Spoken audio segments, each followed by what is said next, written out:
elimination of the second?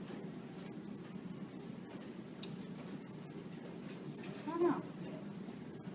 I don't own any, so it doesn't really bother me.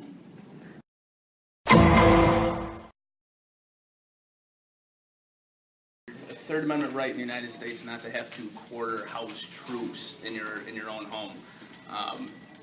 This was an issue during the Revolutionary War, where Americans were forced to actually do that, and their personal and private property and their rights were violated by the British government, and that was something that the American people were concerned with ever having to do again, and made part of the Constitution so those violations would never occur, and we could feel safe from having that ever happen. In many cases, the people don't feel safe with military infiltrating their own homes and their personal property, which is fair to say for most people, I think. Third Amendment? No? I should.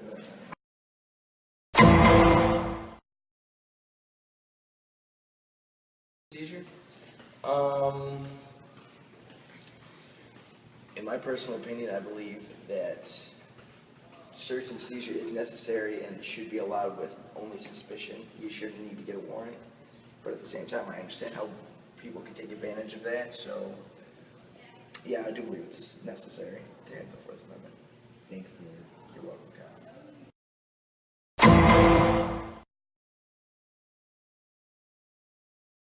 It'll be quick. Okay. Do you feel that criminals should be exempt from the 8th Amendment? Why would I feel that way? I don't know. What do you say about that? The whole point of the 8th Amendment was to ensure that they had some rights and that the government didn't go overboard. However, it's cruel and unusual punishment.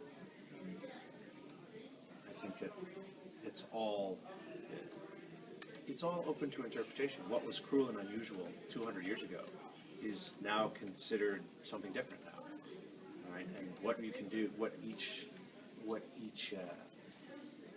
generation thinks is cruel and unusual is going to morph over time. It wasn't, for instance, hanging used to be a perfectly acceptable way of putting someone to death. Well, the problem wrong. It encouraged an enormous amount of suffering. Well, as we started to lose effective hangmen, people who knew how to do it right, people started to really suffer, so they stopped hanging people because people said, you know what, this is starting to turn into cruel and unusual punishment. But when you say someone should be exempt from it, if that would mean to take someone's rights away. So let's say someone comes in and he's convicted of a crime. He still has some rights. He's now to be put to death. And it turns out that, well, sorry, we don't have anyone who could run the execution chamber effectively, so we're going to wing it today. Might work, might not. Well, you know what? We might be impinging on their 8th Amendment rights if we just try to wing it today.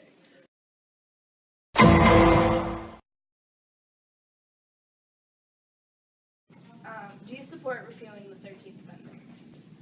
Sure. Yes? Yeah, it's unjust. Yeah? Yeah. Why do you think it's unjust? I don't know. Yeah.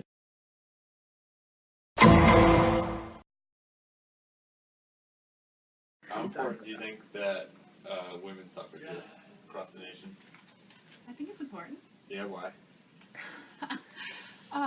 Well, I think that women are still struggling and fighting to find their place in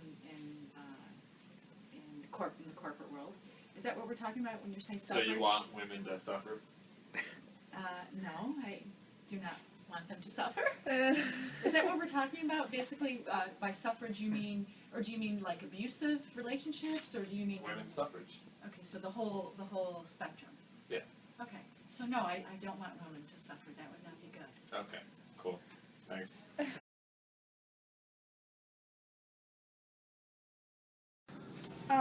How important do you think it is that we put a stop to women's suffrage across the nation?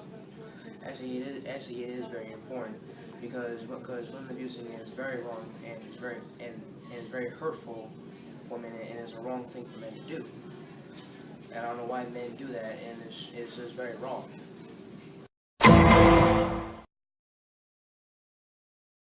Do you think, as a senior in high school, the 26th Amendment is beneficial to you? Yes. I would say it's awesome to be here for all the great memories that I had. How beneficial is the 26th Amendment to our country? Well, let's rephrase on what the 26th Amendment is. I do not know what the 26th Amendment is offhand. I would need to look into the Constitution. He's honest.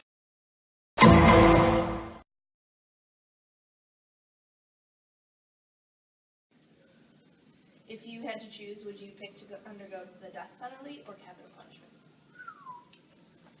I think two you should be able to look into. I would say it depends on a case-by-case scenario. If you go death penalty, a lot of people feel that would be harsh. Corporal punishment, depending on the crime, could see some results in people to be a little more cautious of their actions, because if you steal, I believe in other countries you lose a finger or a hand. I would say it goes by a case-by-case scenario. But two are options that we should possibly look into to help reduce the amount of crime.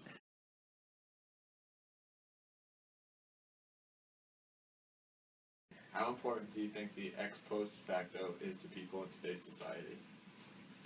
Okay, well, I could give you some BS fantabulous answer right Okay, now go with for it. big, huge, humongo words, but I'm going to be completely frank. I'm not familiar with that term. What is it? Post Either are you, facto. apparently.